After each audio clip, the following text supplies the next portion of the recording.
my dear students of class 8. Today I am presenting here the chapter The National Movement First. National movement first में हम देखेंगे इसमें जब से Indian national Congress का फॉर्मेशन 1885 में शुरू हुई थी, उस समय से ये स्टोरी है। जब इंडियन नेशनल कांग्रेस का फॉर्मेशन हो चुका था तो फर्स्ट सेशन में इनके 72 डेलीगेट्स थे। तो उसके बाद हम आज का वीडियो जो देखेंगे उसमें है objectives of the Indian national Congress, यानी कि इंडियन नेशनल कांग्रेस का क्या ऑब्जेक्टिव्स है। तो इसमें हम देखेंगे to enable national workers from all parts of India, यानी कि इंडिया के हर पार्ट से नेशनल वर्कर्स एक दूसरे को रिकॉग्नाइज करेंगे, मिलेंगे। To become personally none as to each other, और वो लोग एक दूसरे को आपस में जानेंगे, पहचानेंगे, इसलिए ताकि हमारे इंडिया में नेशनलिज्म की फीलिंग्स आगे बढ़ सके। सेकेंड इसका टॉपिक है promotion of national unity among all lovers of the country, यानी कि हमारे देश में जो भी नेशनल यूनिटी के प्रेमी होंगे वो सब आपस में यूनाइट होंगे, तब यहाँ से हम लोग ब्रिटिशर्स को भगा सकने में सामर्थ हो सकेंगे। थर्ड है formulation of popular demand and placing them before the government, और कुछ इंडिया का जो पॉपुलर डिमांड होगा उस डिमांड को गवर्नमेंट के सामने रखना, बोलना, एप्लीकेशन के थ्रू हो या एक्सप्रेशन के थ्रू हो, किसी भी माध्यम से हम अपनी डिमांड को गवर्नमेंट के सामने उसको पेश करेंगे।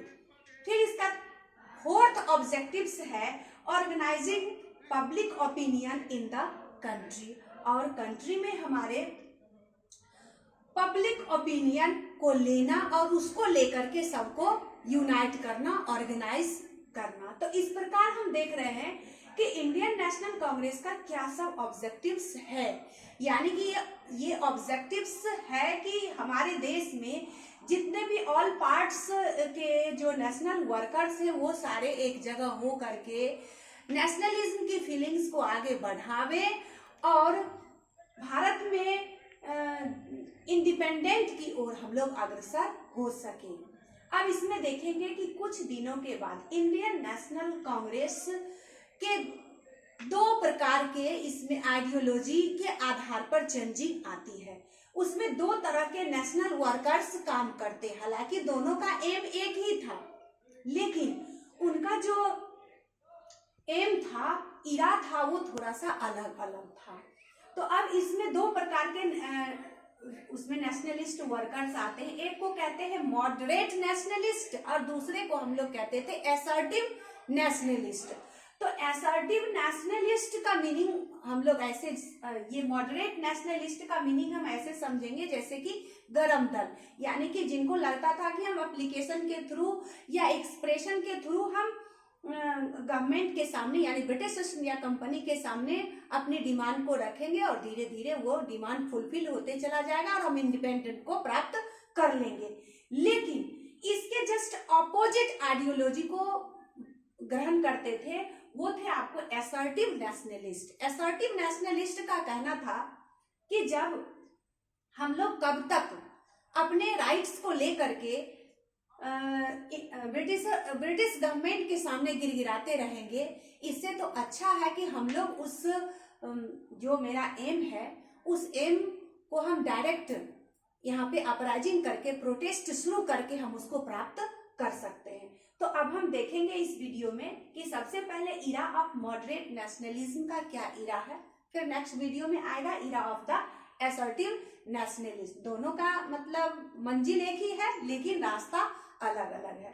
तो इसका हम देखेंगे इरा ऑफ मॉडरेट नेशनलिज्म का क्या था, a greater representation of Indians in government and in administration, यानी कि गवर्नमेंट में जो काउंसिल का फॉर्मेशन होता है उस काउंसिल के फॉर्मेशन में डिफरेंट यानी कि मेंबर्स हो इंडिया का, उसके बाद इन एडमिनिस्ट्रेशन, और एडमिनिस्ट्रेशन में भी इंडियन पीपुल आए ज्यादा से ज्यादा मात्रा में, क्योंकि पहले तो ब्रिटिशर्स का कहना था कि इंडियन पीपुल चौकीदार और सूबेदार से तो आगे बढ़ नहीं सकते हैं, तो इसीलिए इनका पहला इरा था कि greater representation of Indians in the government and in administration.